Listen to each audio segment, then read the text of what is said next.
People actually live here. How are they not getting destroyed by mosquitoes? Seriously, this place is in the middle of the Amazon jungle. Just look at a map of Colombia and zoom in and you're gonna see right at the very bottom, this city called Leticia, Colombia. Whitney and I could not believe that this place actually exists and that people live there. So we had to go check it out ourselves and answer the question, will we get destroyed by mosquitoes? Mosquitoes were not the only thing that we were afraid of. What were we going to eat down there? Anacondas, monkeys, worms, bugs. Was there really an airport there, or were we just going to land in the middle of the trees? Was there really a society in Leticia, or it was just going to be a deserted small town? Regardless of the risk, we had to go feed our curiosity. We are Whitney and Johnny, the Life Theory couple. We are inspiring others to explore life beyond borders by sharing practical travel tips and unique experiences. Travel those fingertips of yours over to the like and subscribe button to join the journey and join the fun.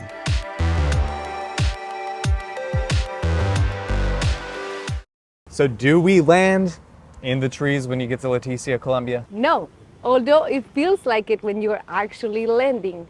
There is an actual airport. It is pretty modern, but when you get out of a plane, you will feel the instant humidity all over your body and your hair will just like become a big puff of hair. Does an actual city exist here in Leticia, Colombia? Of course, there's actually roughly 40,000 people living in Leticia. So although it doesn't feel like a big major city because you're in the middle of nowhere, it feels like a smaller town. There is an actual economy and an actual thriving population living here. The city also felt just like any other normal Colombian city or town. It kind of felt like a larger town. And you saw all the funny, quirky things that you kind of see across Colombia, like moto taxis, plenty of taxi services, people buying a new mattress and carrying it through the street. So when we arrived and we were going to lunch, we just saw all the activity that is quite normal that you see in any Colombian town. The airport itself is easily connected to the city.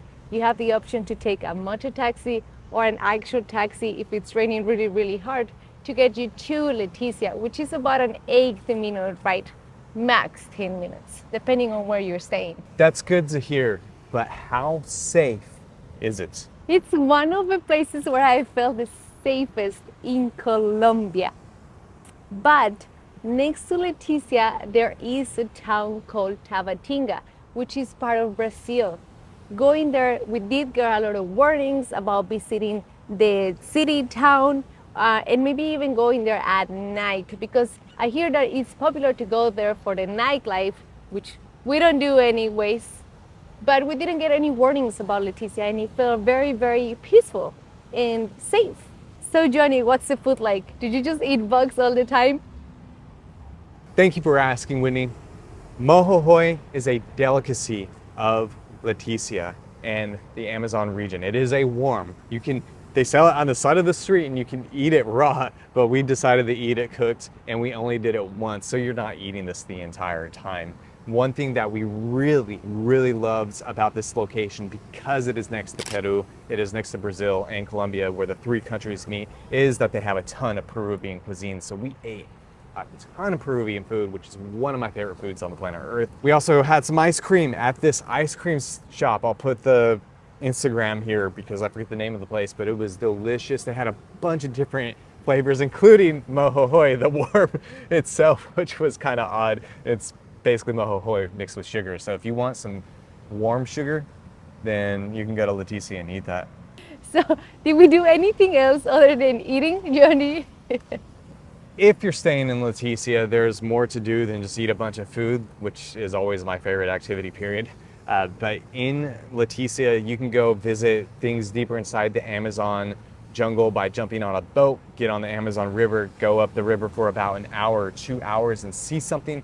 However, we do recommend that you book some time in some other community up the river, because you're going to probably feel exhausted, like a couple that we saw eating breakfast with us in the morning, then arriving later in the day. It looked like they had just been out in the heat all day. Staying up the river really gives you the opportunity to rest midday so that you're not being blasted with the heat and the humidity that exists. So if you're staying in Leticia, we recommend just actually staying in the city and doing the things that are close by. Some of those things include taking a motor taxi that will give you a tour of Leticia and take you through parts of Tabatinga. You can also go to the port in Tabatinga and cross to Peru to go have lunch at the small town that we don't remember the name, but we will put it right here, where the food is spectacular and the portions are huge. So make sure to share and see the live parrot show at Parque Santander. Arrive around 5 p.m. in the afternoon to see the parrots just give you this amazing show that is going to blow your mind, and maybe bring some earplugs if you have some delicate ears. Can you hear what I am saying? I bet you can't pick it up. This is so damn loud. It is so loud. All the birds, all the parrots flying around up there in the trees, going crazy. I mean, look at them all in there.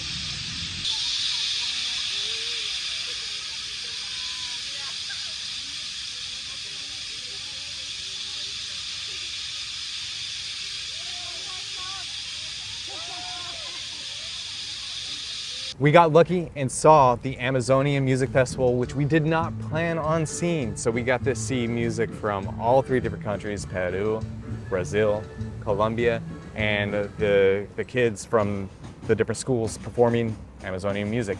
It was neat. It was also hilarious to see, and I just have to say this, I see this kind of thing in Colombia all the time, where I'm like, this is not okay.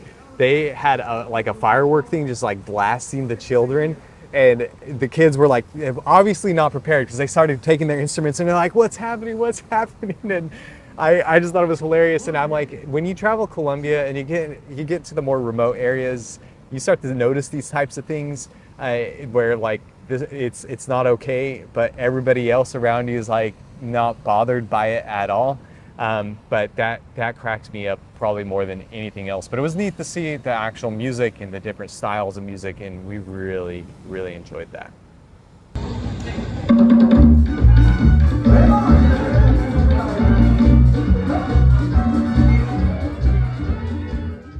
So the most important question is, how many mosquitoes actually destroyed us on this trip? We did get beat, but we survived to tell this story. That's how much I would tell you. This is because we over-prepared. My family had been to the Amazons, so my dad was like, just get these many mosquito sprays. We got one that's a soap-like, so we put it all over our skin, like incredible amounts of it, and then over our clothes we would like spray the regular mosquito spray, and we stayed protected, thankfully. We smelled like mosquito spray and BO.